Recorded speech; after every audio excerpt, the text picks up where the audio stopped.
Hey, everybody, and welcome to the Real Show, where we are real people giving you real content on real estate.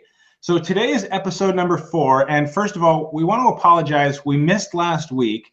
We had a couple things going on. Alfredo was in the beautiful state of Hawaii, soaking up the sun, getting a nice tan.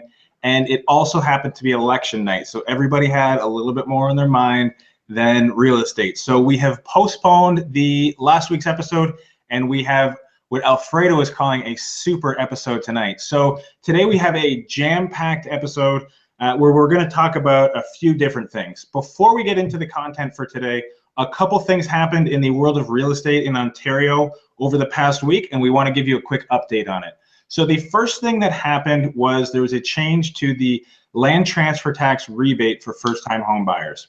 Previously, as a first-time home buyer, you were eligible for a land transfer tax rebate of up to $2,000. Now, the market's been going crazy. It's been getting more and more difficult for first-time home buyers. So what the province of Ontario has done is they've actually doubled that to $4,000. So if you're buying your first house and your land transfer tax is over $2,000, you're going to get an added rebate up to a total of $4,000. So a potential of another $2,000 in your pocket to help with moving costs, appliances, maybe your first mortgage payment, whatever you need. The Ontario government's trying to sort of offset some of the expensive costs of getting into homeownership. So Alfredo, I know something happened in the world of interest rates, so I'm going to turn it over to you to talk a little bit about that. Awesome. Thank you, Jordan. So absolutely, interest rates have gone up since last night. It looks like there's an adjustment being made by all of our lenders and the 5 major banks. Interest rates have gone up about 0.2%. So if you were getting 2.34 2 nights ago, today you're getting 2.54. Some banks are actually going to be going up a little bit more, which is what is being rumored right now. But across the board, monolender, which is just mortgage companies or banks, are increasing their rates. So if your mortgage is coming up for maturity, you might want to see whoever you see, because you can lock in your rate 3 months in advance. That way, if there are more changes coming where rates continue going up, you want to be locked in. You want to be safe.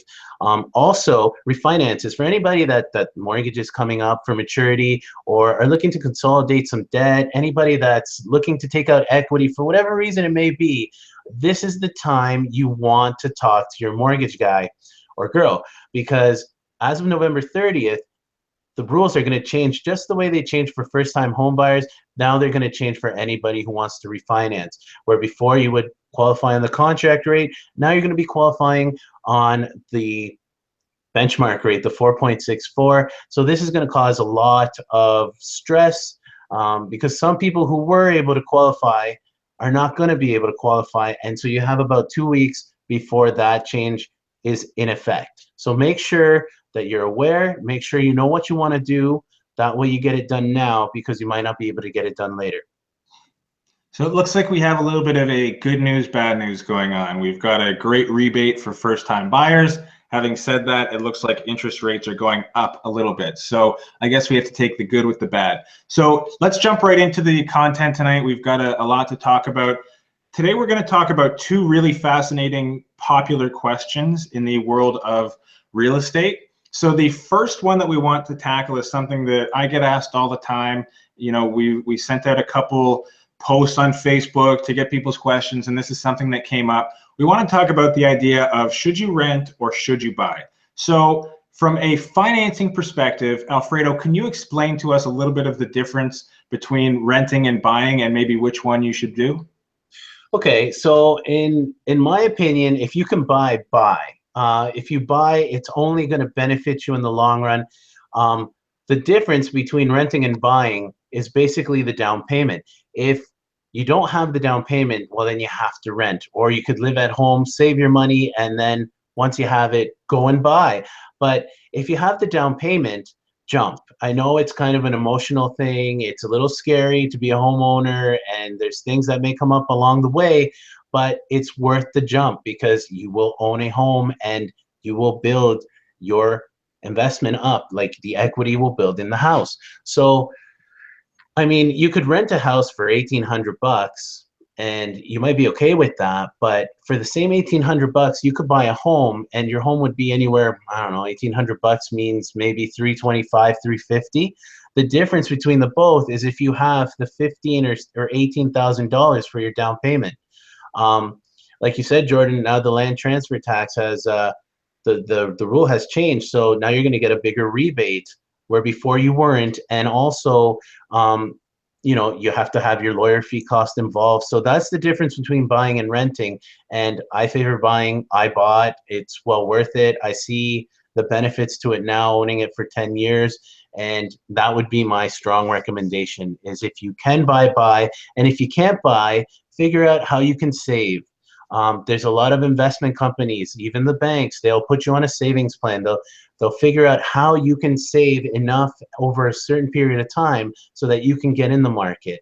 There's investment vehicles, you have your TFSA, you have mutual funds, there's stock options. So there's different ways to invest. There's different ways to make it happen if you don't have it. And you can help yourself accelerate that process so that you can get in the market as soon as you can. Perfect. So I totally agree with you, Alfredo. For the most part, and I'll say for the most part, it's not always the case. I think if you can buy, you should buy. There's been a ton of people, especially with the real estate market being as hot as it has been, a ton of people have made a lot of money over the last 5, 10, 15 years in real estate. So it served them well. So having said that, when you're looking at the difference from a real estate perspective between buying and renting, it comes down to a lifestyle difference. So there are some different logistics in terms of what your life looks like if you're renting versus buying. So when you're renting, there are some perks. Typically, when you're renting, you don't have to worry about the windows, the roof, the building. If your toilet breaks, most of the time that's something that's covered by your landlord. So there's a limited liability when it comes to renting. On the flip side, when you own a house, sure, it's great. You're building equity, you're investing in your future, but if the roof goes and it's $5,000, that's something that's got to come out of your pocket. So you want to make sure if you've purchased a home or you're planning to purchase a home, you have a savings plan in place for the eventuality of when something goes. From a rental standpoint, it comes down to, you've got the freedom to move, you've got a lot of different luxuries in terms of a limited liability, but at the same time, you never really feel like you're at home.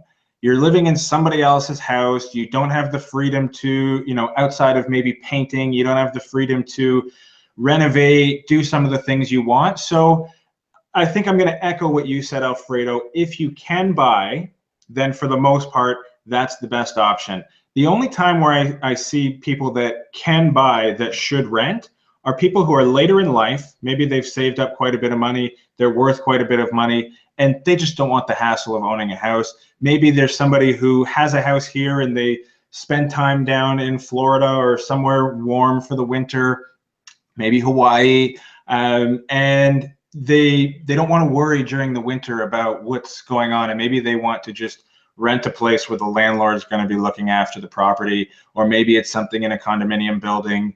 So I think in general, for the average viewer watching right now, if you have the ability to save that money for a down payment, make the monthly payments required, and get into the housing market, I think that's definitely what we would suggest. But if you have to rent, that's okay. As Alfredo said, just make sure you have another equity building play in mind. So whether that's investing in a business or stocks or mutual funds, whatever that is, make sure you have something planned. So when it comes to renting, there's not a lot of different types of rentals. You're either renting a condo or a house, but renting is renting. When it comes to buying, there's two different types, major types of buying. You can buy a condominium or you can buy a freehold house. So Alfredo, from a mortgage perspective, what's the difference? So from a mortgage perspective, to get qualified on a condo, there's one fee in particular, the condo fee, and you have to take that into account when you get to that time to qualify. Condo fees are something that I don't really like because they are very you know, they can bump the condo fee at any time, so it's not Expensive. really a reliable Very fee. expensive. Yes, exactly. And it's just I guess it's a fee for just accommodating you more, but that fee can run anywhere between $150 to like $600. I mean, in Toronto, condo fees are way more, but we're going to stick around here. And and so when you go to qualify, you qualify in your principal, interest, your property taxes, and when you're buying a condo, the condo fee. And the condo fee can actually bump you from qualifying, because that fee could be like a car payment, and if you already have one, it could just put you over the max. Where with a home, you don't have that condo fee. It's just principal, interest, property tax, and then whatever debts you have. So you get a whole lot more for the the purchase price of a property than you get for a condo. Obviously, there's that difference. And condo fees also do fluctuate. So now, if the condo reserve fund, which is something that all the condo fees are pooled into this fund, and there's some major renovations happening in the condo, you might have a request from the corporation saying everyone needs to pitch in $1,000, $2,000, $5,000 because they want to renovate the pool, or everyone's getting a new fridge, an unexpected electrical issue, or a flood or something. So you got to really be aware when you are going to buy a condo that you have that savings again, because things just kind of change. So that's my biggest thing on a condo if you're going to buy a condo. But with a house, you have your maintenance fee. You kind of know, you go about it at your own pace. I mean, you know how long something can last kind of broken, or if you urgently want to take care of it, there's other means to do it. So that's the difference between condo and your home, or a house. Very good. So in terms of the real estate side of things, again, it comes down to the same thing. I think, Alfredo, while we were preparing for this episode, it became quite clear that maybe we're a little bit biased, and that we're not really crazy about condos. We've both had clients that have really not done well in the condo market, so maybe there's a little bit of an open wound there. It comes down to the condo fee and is it worth it to you? So the condo fee really looks after two things. Number one, looks after day-to-day maintenance, so cutting the grass, plowing the snow, looking after all that sort of stuff. And then the other thing that it looks after is the major expenses called the common elements. So whether that's the roof, windows, repaving the parking lot, whatever that is. So that's what condo fees really go towards. And as time goes on, the probability of the major expenses actually coming into play gets greater and greater. So the likelihood is that over time, your condo fees will actually rise quite a bit. The problem with rising condo fees is, outside of the obvious, it's a higher monthly payment.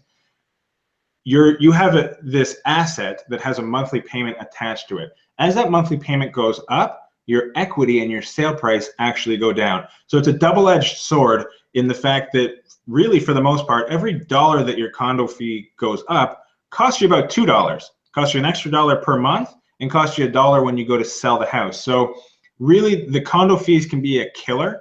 So that's really what people need to look at. Again, back to what I was saying in the rent versus buy segment, there are people that are really well suited to condos. I think those are people who are downsizing, again, closer to that retirement age. Maybe they have their entire house paid off. They've got their retirement savings. They don't mind paying that fee, that monthly fee, for the peace of mind of being able to take off for 6 months in the winter and not worry about who's looking after the house. So there is a market of people that I think do really well in condos. Having said that, for the most part, it's not, where people get fooled, Alfredo, is that the purchase price of a condo is typically less than the purchase price of a detached house. What people don't factor in is what that condo fee, that monthly condo fee, what that monthly payment would get them in an additional purchase price. Meaning, if it's a $500 a month condo fee, that could get you $100,000 more on a purchase price. So again, you have to look at what the condo fee is going to get. Alfredo, I just want to take a quick break here and say, we've got a bunch of people that are watching. I'm actually monitoring the live chat tonight. So really quick for the audience that's watching tonight, whether it's on Facebook or on YouTube, in the comments section below, so far we've covered rent versus buy and condo versus house. What's your opinion? Do you think you should buy or rent, or do you think a condo versus a house is the right play? So in the comments section, if you could put that, that would be great. So while we wrap things up here on our jam-packed, fairly quick episode, we get into Alfredo's favorite part of the episode. What's that, Alfredo? Oh, that is pro tip time. Pro tips. Woo! I will tell you, people, Alfredo loves his pro tips. Tonight we have one pro tip. What is that, Alfredo? That pro tip is buy a house. If you can buy a house, buy that house, because it is the best investment that you will make. You'll make good on it, and it's something that's yours. It's a home. It's a house that becomes your home because you'll be able to make those adjustments. It may be a little biased, but that's my opinion. How about you, Jordan? What do you think? I agree. If you can afford to buy a house, you should buy. Don't worry about renting. If you have to rent, that's okay. If you can afford to buy a house, you should buy a house. When it comes to buying, I'm really, really focused right now on people looking at freehold houses and not condominiums. There's no, I don't have a vested interest in, there's no benefit to us to say this other than the fact that over the course of time, it looks like people have made a heck of a lot more money on houses versus condominiums. So that's our pro tip for tonight. Buy a house if you can. If you can. Thank you everyone for watching. We appreciate you tuning in. We missed you last week, but we're not going to miss you next week. We'll see you there. Bye now.